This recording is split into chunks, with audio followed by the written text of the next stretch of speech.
Hey everybody, what up? All right, so in this video, we're talking about how do you get a tech job in 2025. Year just started. Seems like things are pretty rough out there.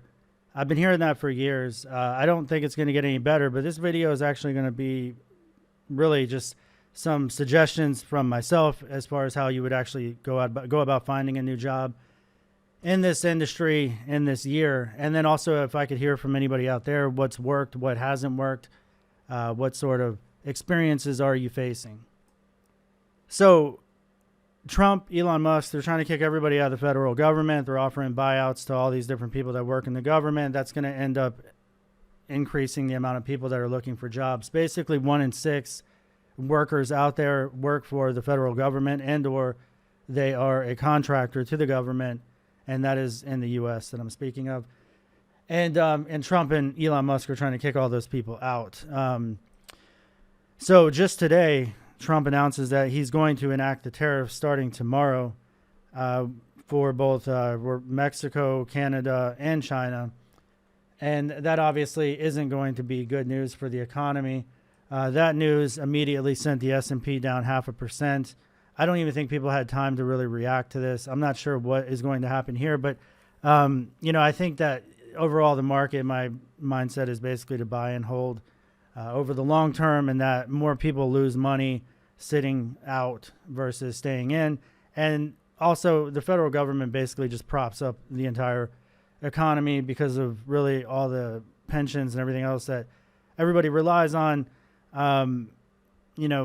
It just seems like we're going to keep this ride going. I don't think we're going to end up seeing like the S&P go down to 75% or something like that. And if it does, we're all going to have big problems anyway, even if you do pull your money out.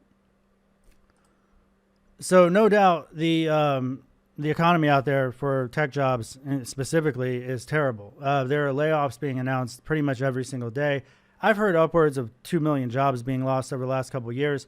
But when I do the research here, just some basic, simple Google searching, I actually don't see those numbers. It's more like anywhere from like 300,000 to 500,000 or so, it would seem. But that's a lot of tech jobs that are now vanished when you have a ton of students that are entering the job force every year in computer science, especially after the whole everybody should learn the code craze, the coding boot camps, all that stuff has dried up. So overall, the unemployment rate is not that bad in the United States. It's probably the best thing we have going for us, because I think everybody knows that even though the unemployment rate is 4.1% right now, there's a lot of caveats with that. It doesn't count people that have like basically stopped looking for work or have been out of work for a long period of time. And, it also counts jobs that nobody wants, jobs like in fast food and things like that just aren't paying very much in retail and such. So this number, and I think when you go to like the grocery store, you see the price of housing and rentals and all that, like, it's a much more dire situation out there than I think these numbers show. But for tech specifically, you can see that this article talks about the fact that tech has rose to a 4-year high in unemployment as of June of last year. So it's even worse now. And then with the tariffs that are going to go into place and the federal workforce that's going to be vacated and the people being impacted by all of that, I can't imagine things are going to get any better here in the near term. That also prompted that Jerome Powell, the Fed chief, who basically handles all the monetary policy in the United States, to say we're not going to go ahead and lower the interest rates. And the interest rates are already pretty high. That means credit cards, loans, housing, all that is going to remain high. But the reason why housing prices haven't dropped is because we have millions and millions of a deficit when it comes to housing for Americans. So there's just not enough housing, so the prices stay inflated. So when I look at some of these layoffs here, like it's pretty much every big company, and it does suck that like a lot of these companies they're big companies. It looks like the layoffs sort of peaked around. This is since COVID. But it's been ugly. It was ugly in January. It was ugly in August of last year, and it continues to be ugly now. But it's pretty much every name brand company that's laying people off, and sometimes it's pretty infuriating because somebody like Meta just announced that they're going to lay off just another 5% of their workforce. They've already been laying off for years now. And this was in June 14th of this year that they announced that. So with those layoffs, you would think that maybe the company is having some monetary difficulty. You would think so, right? If they have to keep cutting their job. However, if we look at their stock prices, they're basically at all-time highs. In fact, they are at all-time highs. And they have a market cap of $1.7 trillion. That's a lot of money.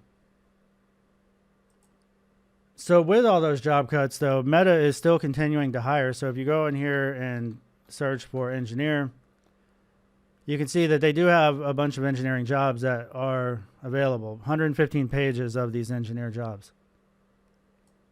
So why would they lay off people if they're looking for work? One of the things that is actually painfully obvious, and this is from what I've heard and also what I've seen, that there are companies that are actually having things called phantom jobs or ghost jobs, and they're they're jobs that are being listed that they have no intention of hiring for. And we've seen this also in the past when it came to gaming the H-1B system, where they would put like a job out there and it would ask for like the entire world of qualifications so that they could say that they can't fill that job at home, so that they could then go and fill that job either through an H-1B or overseas. And that is probably what's going on here to some degree. You're going to have a lot of companies that are just harvesting resumes and things. And then also you want to look like you're growing and that you're not, you're basically imploding. So even a company that doesn't have any desire to hire people is probably going to want to have job listings to make it even look like they're still growing and that they're competitive, and also just to keep their competitors off balance. And then also simply put, like, they also just want to get top talent. So if they can find that needle in the haystack type of thing that they're looking for, that can somehow get through all the AI automation of the resume review systems and such, they'll want to land that top talent if they can, because honestly, when the job market is like this is the employer who has all the advantage.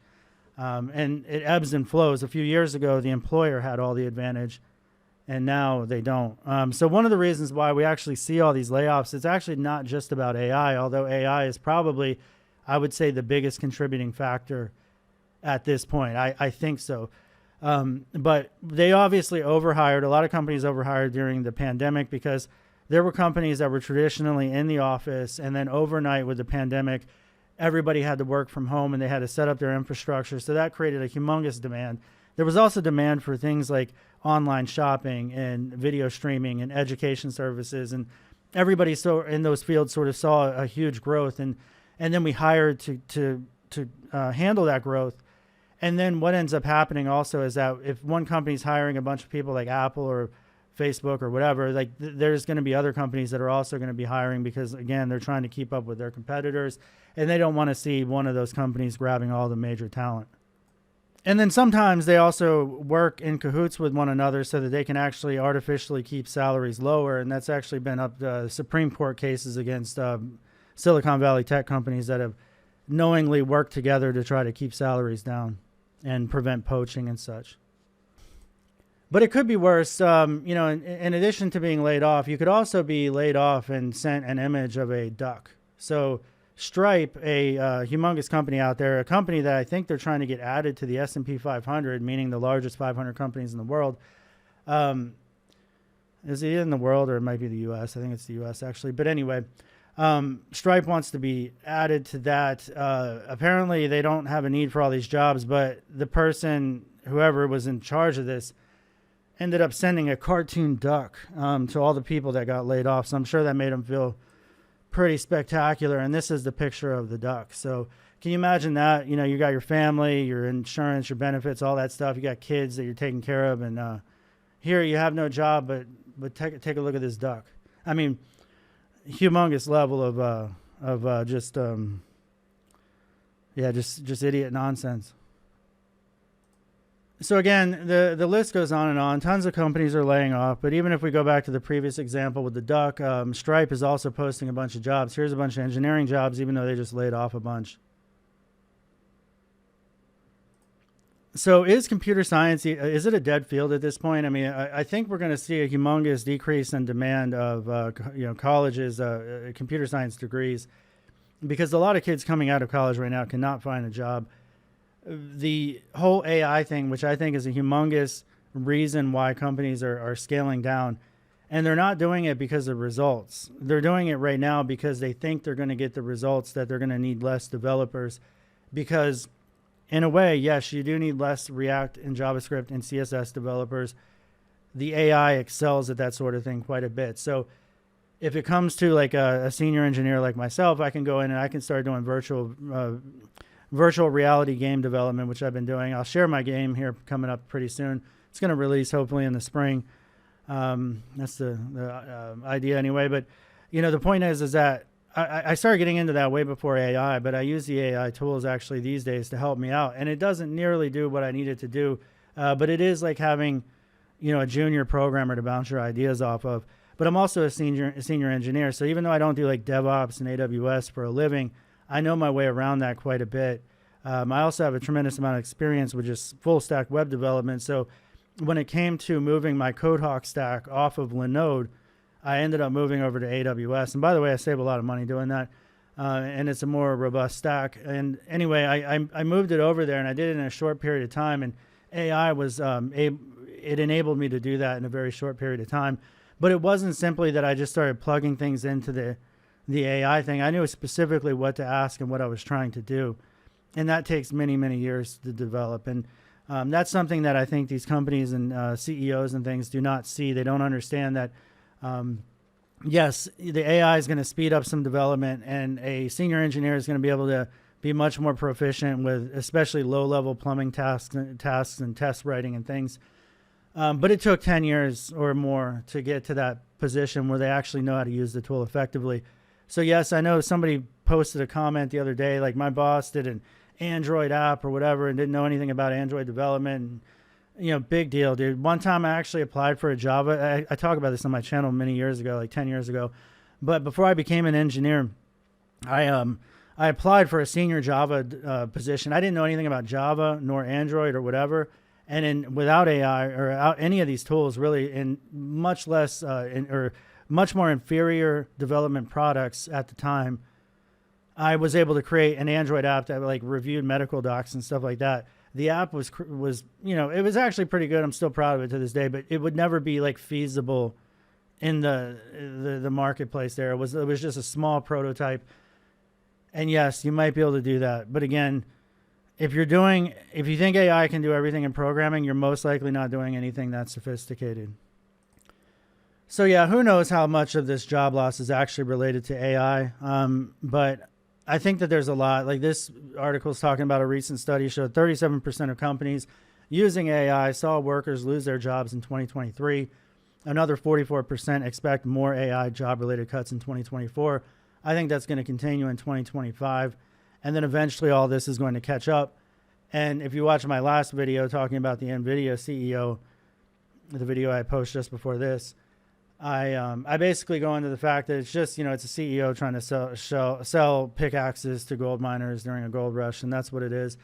And the market will ebb and flow, and this stuff will catch up with people. But anyway, we'll continue on down this road. So is computer science dead? And in my opinion, it's still not, obviously.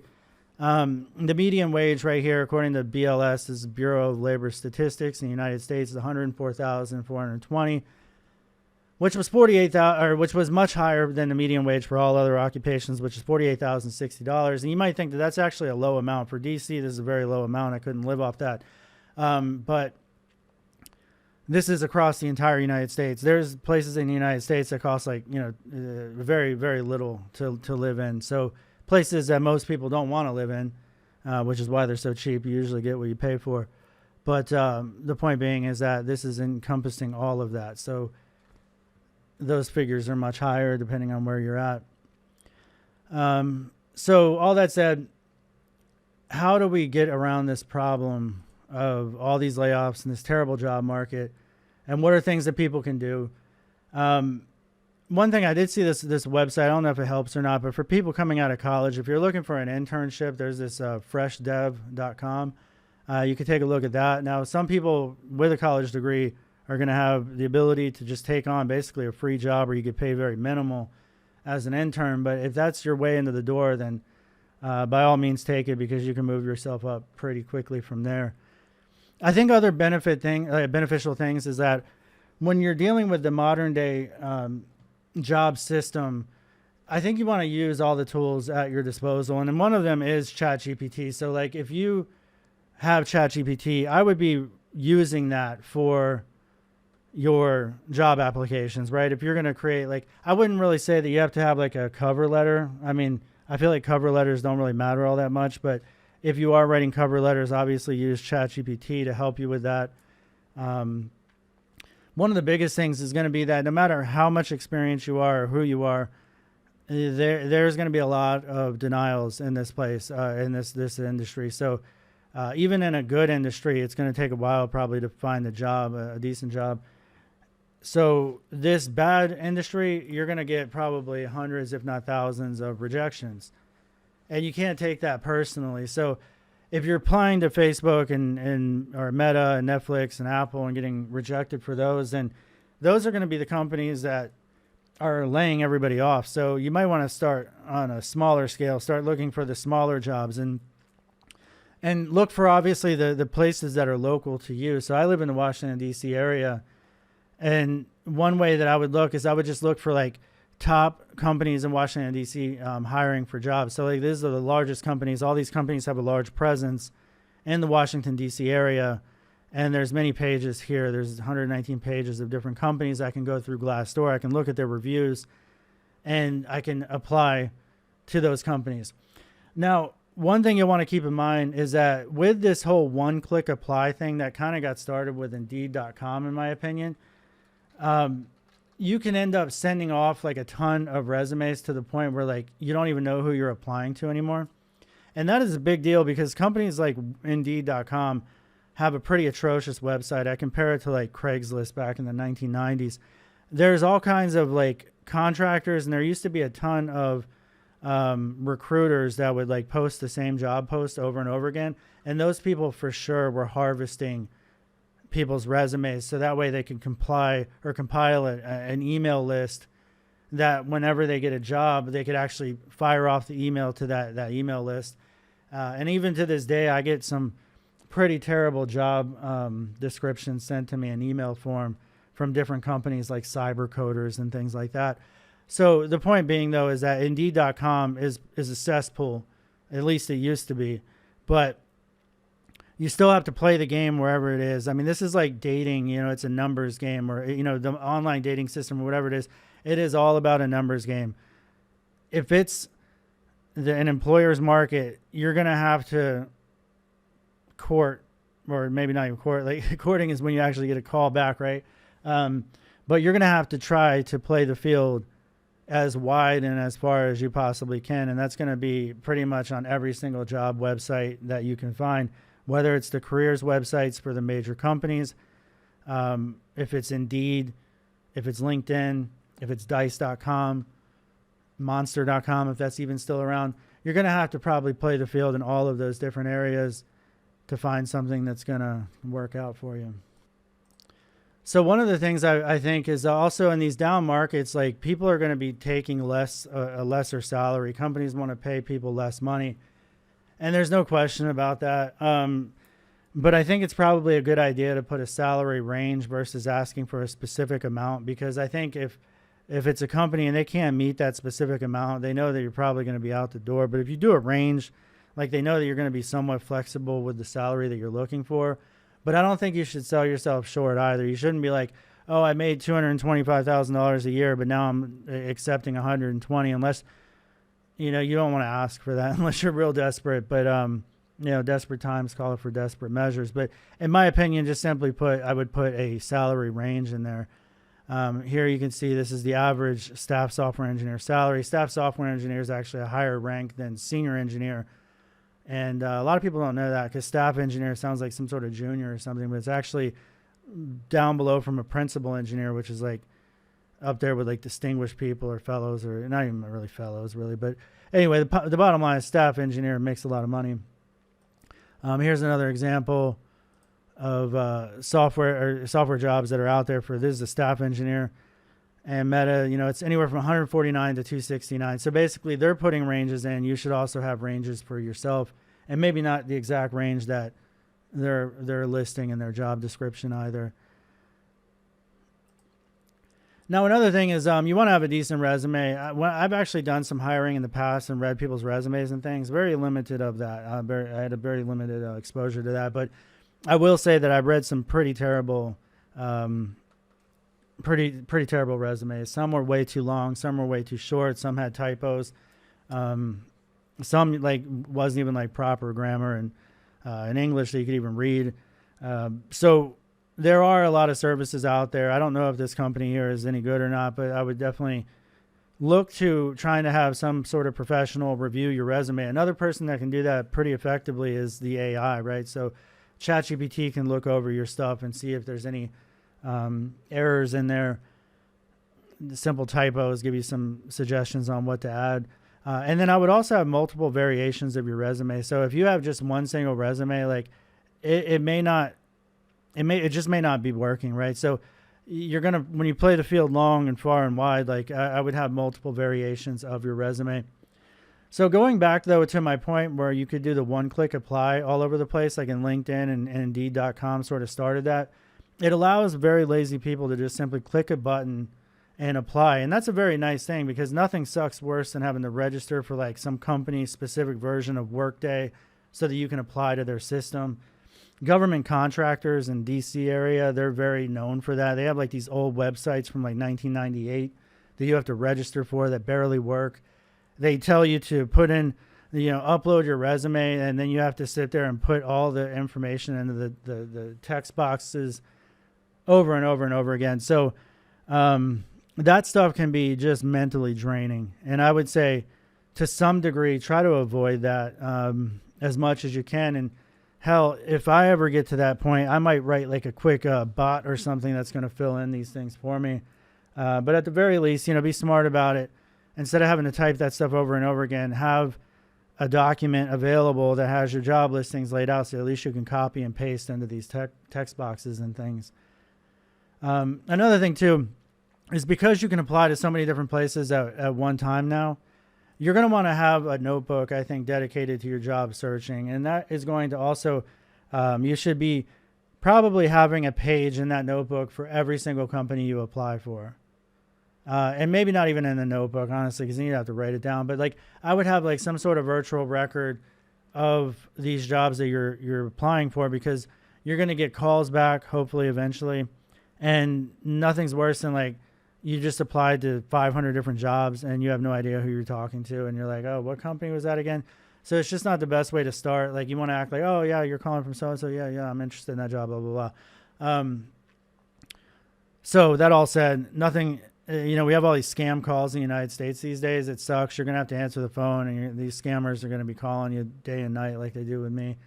But there's nothing we can do about that. So you're going to have to answer the phone because you're going to get different phone calls from who knows where, and also emails. The biggest thing you'll have to keep in mind is that in a market like this, you're going to get declined quite a bit, and you can't take it personally. A lot of times it's going to be because it was a phantom job. You weren't qualified.